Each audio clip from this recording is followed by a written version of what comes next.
Ignatius Press and the Augustine Institute present the Formed Book Club. Catholic book lovers unpacking good books, chapter by chapter. If you like us, please help us by subscribing and by reviewing us on Spotify, Apple Podcasts, or wherever you might listen. And don't forget to sign up for weekly updates and study questions at formedbookclub.ignatius.com. Welcome back to the Formed Book Club. We are continuing our discussion of Father McTeige's book, Real Philosophy for Real People, Tools for Truthful Living. We started chapter 5 last week, about halfway through. It's a very, very dense chapter, not in the sense of dense, difficult, but dense, rich, and profound. We seem to have a bird in the building here somewhere. You may hear a squawk from time to time. That's none of the three of us. That's a hear him or her. I would like to begin by a brief summary of the principles in the first half of chapter 5, because there were quite a few there. And this is a book I think it's good to have a discussion on and have a club, we review it. But yeah, I really have to read this, sit down, think about it, pray about it. There's just a lot to absorb. So in chapter 5, which is the middle part of the famed wedding cake, metaphysics, the foundation, then anthropology, and then ethics at the top. This is the anthropology part, which he defines as a systematic, coherent account of human nature. So that's what this chapter is about. He begins by talking about two forms of reductionism, one individual, one social. And reductionism means reducing something which is complex into a false simplicity. So in this case, we have two elements of human experience, the material and the immaterial. Body and soul, you can give them different names, but reductionism means you either make both of them one, so there's no soul, there's no immaterial element, it's all material, all bodily. That's one reductionism. Or you can make it all spirit too. That's not so common, but it happens. Or you may take the two elements of the human being and treat them as completely external to each other. That's called dualism. And so Father McTeigue takes the forms of reductionism and shows how no reduction can adequately account for our experience. Then he talks about social reductionism, in which we have our inner person and our role, the mask we put, the role we play, the mask we put on, and you can't reduce that just to the role, because there's no one to play the role, or just to the person without a role, because then there's no communication with that person. So he basically goes through these reductionisms and shows they're inconsistent. They can't be held logically. All right. Then the next series of concepts he addresses have to do with moral action. He talks about responsibility, attributability, and accountability. Responsibility means I did it. Attributability means you can say I did it, or I can say you did it. I can attribute it to you. And accountability means, is it praiseworthy or blameworthy? What's the reason I did it? What's the reason you did it? Praise or blame? Then he talks about the three fundamental relationships of the person. I, it, I, you, and I, thou. I, it with the thing. I, you with the person, but not someone particularly close, an acquaintance. I, thou with a close relationship. Then he talks about the funnel concept of the human being, with the funnel shape, with the most interior at the bottom and the most exterior at the top, the social at the top. And it goes from the inner self, the self, to the outer self, the experience with others. Finally, within that, there's a very fundamental principle called permeability, that the inner and the outer are connected to each other hierarchically, and you can't separate them, and they communicate internally. And then finally, he distinguishes sign, symbol, and sacrament. A sign points to something, a symbol points to it and participates in it in some way, and a sacrament is an action, which is both a symbol and a sign. So those are, look, it took me about 5 minutes just to summarize the first half of the chapter, but that's how we began. So now, let us continue. Well, thank you for that. That was very helpful. So where we left off was with the sacrament.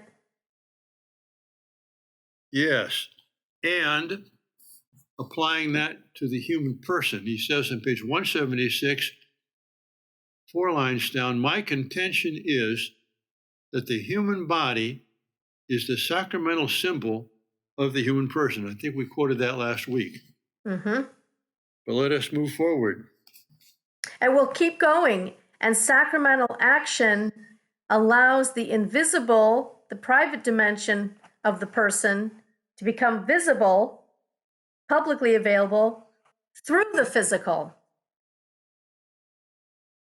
Actually, if we are going to carry on, we'll carry on from there because, we really do have here how, shall we say, the spirit of fornication can be seen as being sacrilegious insofar as we are the imago Dei.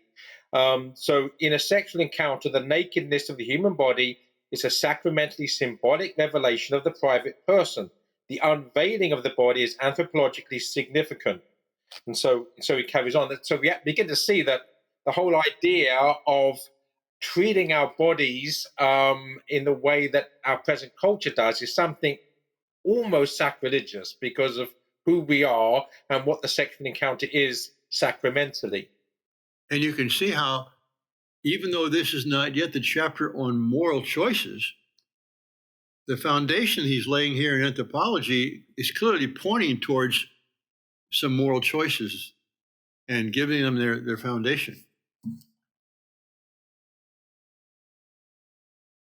Yeah, that whole page, by the way, before we do move, I'm not going to quote it again from it because I know we do need to move on, but that whole page 176 spilling over to page 177 is really profound on the sacramentality of the sexual act. Right, and he sums that up down on 177, the bottom of the second paragraph. A truly human sexual encounter is always a great metaphysical and anthropological dramatic event, a sacramental action of great moral import. Yeah. You can see how that statement hinges on this anthropology he's gone to the trouble of explaining, because if the body is just a bag of matter or with no spiritual content at all, or if it's this dualistic thing where the body is off doing something and my mind is off doing something else, then sexuality has a whole different view. And I do have the body and soul together as an integrated whole, then what's done with the body is also done with the internal person at the same time, hence an action of great moral import. Yeah, and as I'm not able to summarize the abstract aspects of philosophy as well as Father Fezio evidently can from the way that he summarized the first half of this chapter. But what I've done, of course, to bring things down to my level and perhaps the level of some of our viewers, is to use the anecdotes that Father McTeigue gives as analogues, if you like. And on page 178, again, it's Father McTeigue in the classroom. He says that middle paragraph there, I would make this point in class in the following way. So suppose I hand you the chalice I use for Mass and say, it's late in the afternoon, I'm running out of energy, take this to the cafeteria, fill it with coffee, and bring it back to class for me. The students said they would refuse. But why? It doesn't leak, it has a broad base, and so it is not prone to tipping over. It is well suited for holding coffee. In various ways, the students would insist, but that's not what it's for. It has been dedicated to a divine purpose. Use a profane vessel for a profane purpose, and use a sacred vessel only for a sacred purpose. And here I would say that the chalice can be seen as analogous to the human body in the way that it's been described in the previous pages. Yes, that's right. So then he sums up what that example means at the bottom of the page there, acknowledging the human body as the sacramental vessel, meaning the chalice of the human person, is equivalent to acknowledging that the human body is the public expression of the private person. He keeps doing this so that we don't, he doesn't let us off the hook of saying, oh, see, he's talking about religion again.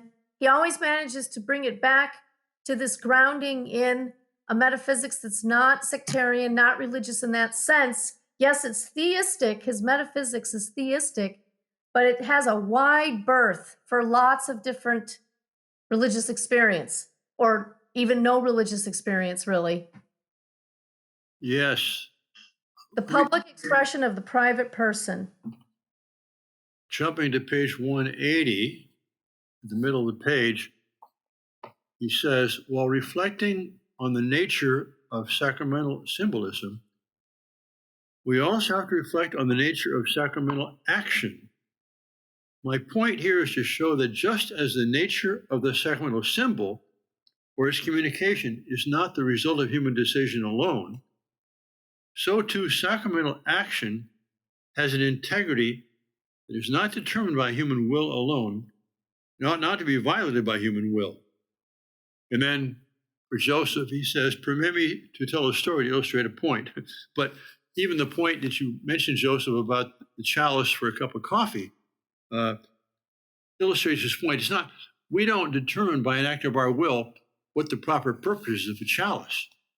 You know, once it's a chalice dedicated to something sacred, well, that's what it is. And you can't identify it as something else.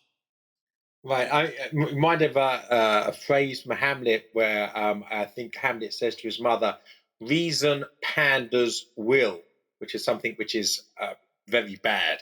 In other words, to basically subject reason to your will leads us into all sorts of bad areas. And this would be an example of that. And this chapter and his philosophical principles is very appropriate and applicable to what's happening right now with this identity culture, that I identify as X or Y, that I can somehow define my identity as if my being, myself, my interior, and my body are objects of my own creation, that I can give them the laws I want. I was just thinking about, not to make you men in the room uncomfortable, but the Jewish law of requiring circumcision. So here you have an organ of the body that obviously has a purpose from a physiological standpoint, but now it's been marked and set aside for the purpose of God, that God has given the man and his masculine powers. I mean, it just doesn't get more profoundly personal than that. Well, thank you, Vivian, for making my eyes water. I appreciate it.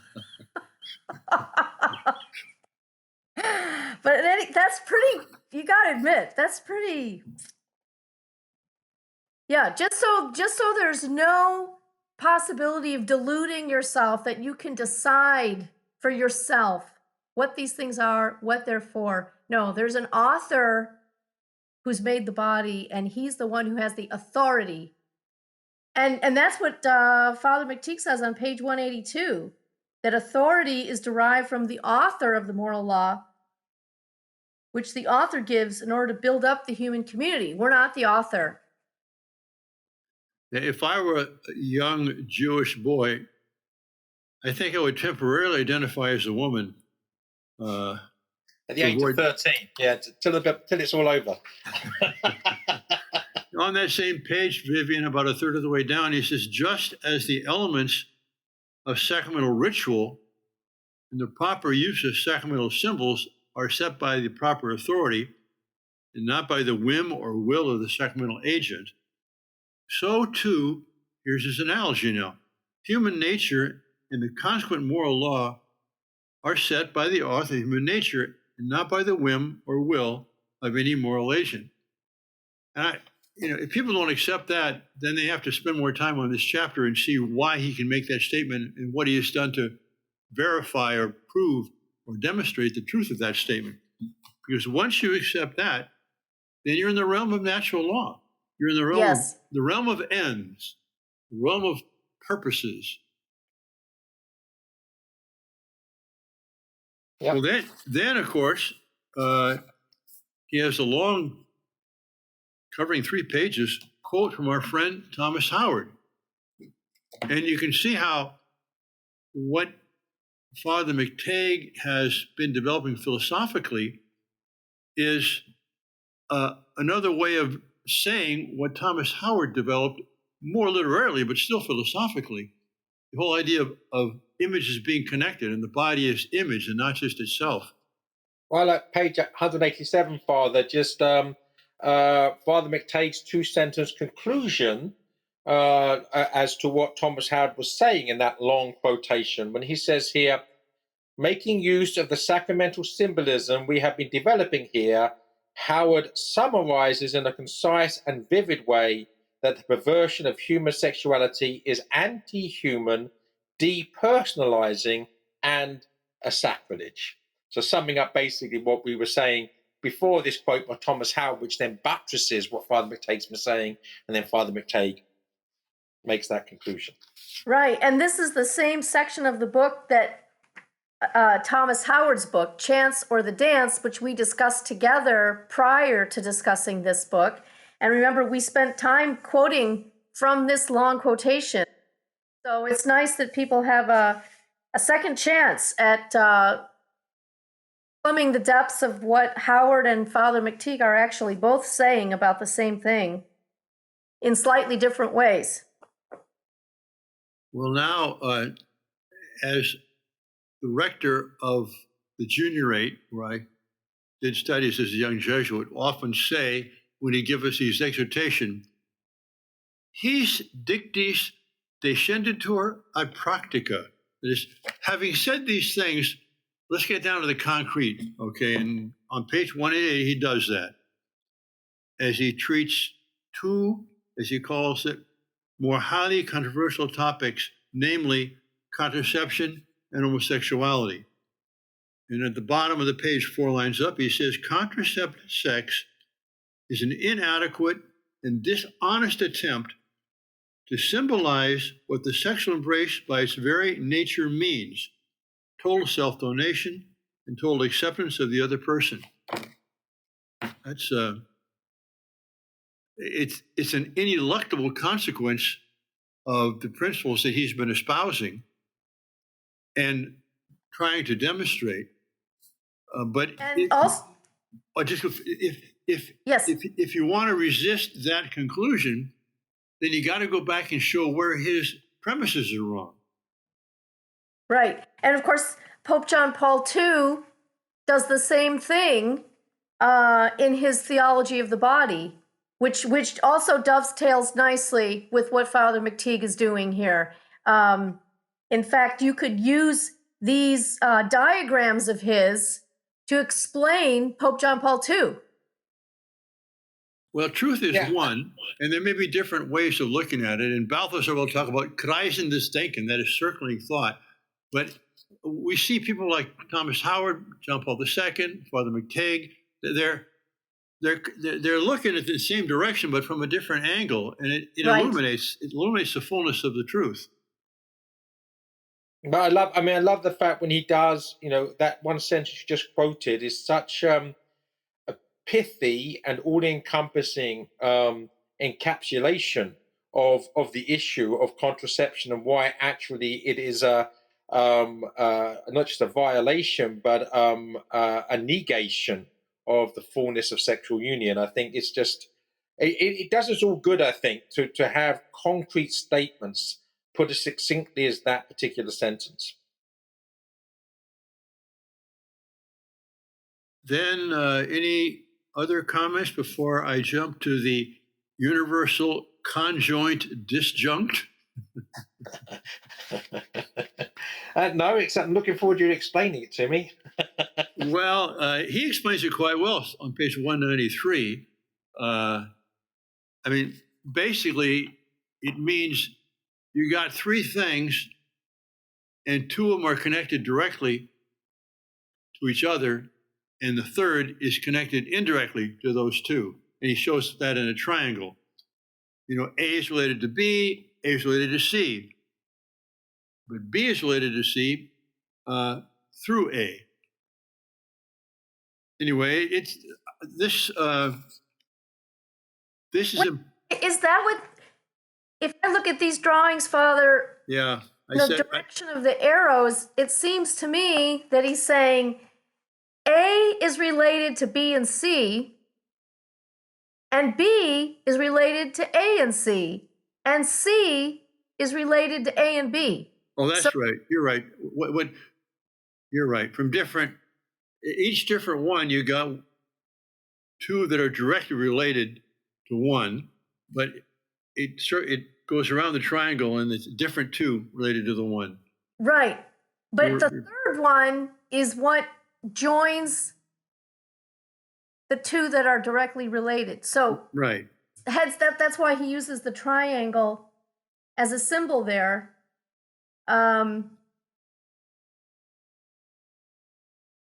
Yeah, clever. It's cleverly done. But I think this is one of the things you have to have a diagram for in there for people. Anybody just listening to hear the discussion without having the book, that's here's where I did hold the three images up while you were talking about it as a means of at least allowing to visualize what we're trying to talk about abstractly here.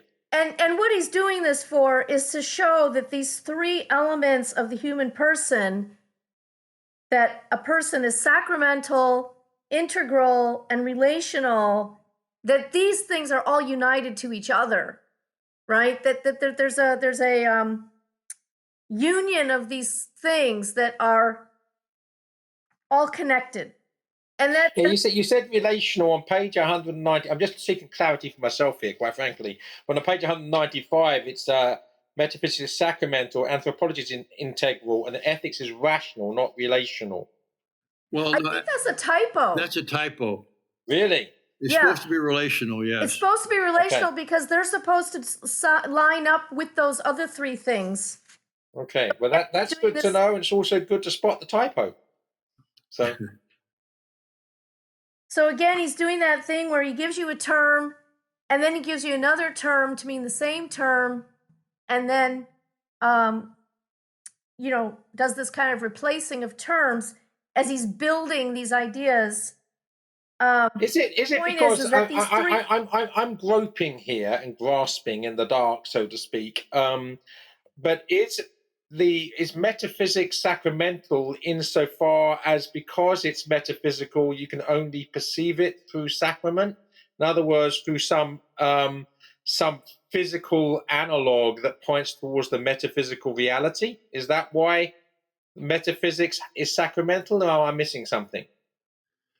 I think he is saying that metaphysics, reality has to express itself in outward signs. That's what makes it sacramental. That's a really good question. Metaphysical reality has to, because otherwise, because we, as Aristotle, etc., we perceive things through the physical senses. That metaphysical realities can really only be perceived in terms of some sort of sacramental metaphorical connection. For us, and that's why it's connected to anthropology, which is integral, which is both metaphysics and ethics, both sacramental relations. Ethics, of course, is the relation between one person and another, or one person and God. But we might want to have him speak about this a little bit when we have him on the show, either next week or the week after that. Especially the next graphic, which that's the one that made me dizzy. I was fine with two-dimensional reality. Right. I know. This cone thing going and these ellipses. Okay. I admit it. I looked at it and moved on.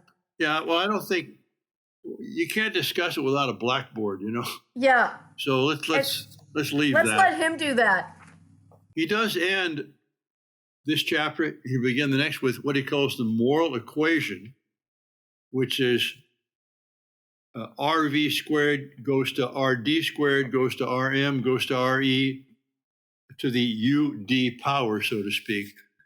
And what that means, R stands for rational and correct right. V is value. So in the paragraph below that equation on page 198, it says to rightly value what is rightly valuable. That's what RV superscript 2 means. R means to rightly, V means to value what is valuable. That is to put the right value on something as it is in itself. What does that lead to? So to desire rightly what is rightly desirable, and then once you've got that, you valued something, you've desired it, and it's right to value, it's right to desire it. Now what do? You have to get the right means to achieve that, RM, and that leads to the right ends, which thus achieve UD, ultimate destiny. So that's about as abstract as you can get. Well, and that's actually very clear and very good. And it's a very good way of summarizing in a single equation what he's been talking about for 40 pages, which is wonderful. One thing I'm puzzled by, though, the RV leads, right values leads to right desire, leads to right means, which leads to right ends, and that plays into the ultimate destiny. That's all fine, but why the superscript 2? Because it's rightly valuable, and we rightly value it. So the thing in itself has value, and we value it. So there's a double, not element, but dimensions of the thing. So it's relational. I saw it like a chemical equation, like, you got 2 R's and 2 V's going on. Well, I was looking at an algebraic equation, looking for RV squared leads to RD squared. And I'm like, wait, I don't really understand that, but it's right. Now it's much clearer. Thank you. I got 2 R's, I got 2 V's, I got 1 C and 2 O's. Right. Oh well. Anyway. No, but that's I think. You know what's missing from this equation, though? What? The vision of beauty that causes you to be able to value it and want to desire it. There's something that precedes rightly valuing things, and that is the things before you in the first place, right? It's a given here. I'm not saying it's missing as if there's something he's missed. I'm saying that the givenness of the created things that are before you, and now of those things before you, you're deciding which are more important. Well, I would actually take that back a step and say it's how we perceive it. In other words, what comes before that is virtue or the absence thereof. That you have to have humility, and it's only if you have humility you'll see the goodness, truth, and beauty in things, and come to that rational, right valuation of things. So I think it begins with humility, and the absence of humility means you will not come to that. So it does begin basically with our relationship with God and creation, based upon whether we're prideful or humble. But I would say that it starts, that this process of seeing, as you rightly said, seeing beauty, that's why it's so important to, in childhood, to preserve and protect the innocence of children long enough for them to be able to perceive beauty before that can get distorted because of pride and sin and all these things. There's this time of the formative years of a child's life when we put before them what's good and true and beautiful, and it's prior to their rational ability to rightly value things, and it's prior to their fall to pride. That window, so important for them to rightly value things later on. Okay, well, so they won't stumble and fall too, but you see what I'm saying? I was just thinking about. Right. Well, Joseph has talked about the importance of subjectively being virtuous and humble in order to be able to recognize value, and you've talked about the temporal dimension where that's got to be offered to young people at a certain window they have as they're young. But I want us to go back to this very abstract equation here. It really starts with the value V is the thing in itself. The real thing is valuable in itself. That is, it's true, beautiful, and good. So the beauty there is contained in the value of the thing.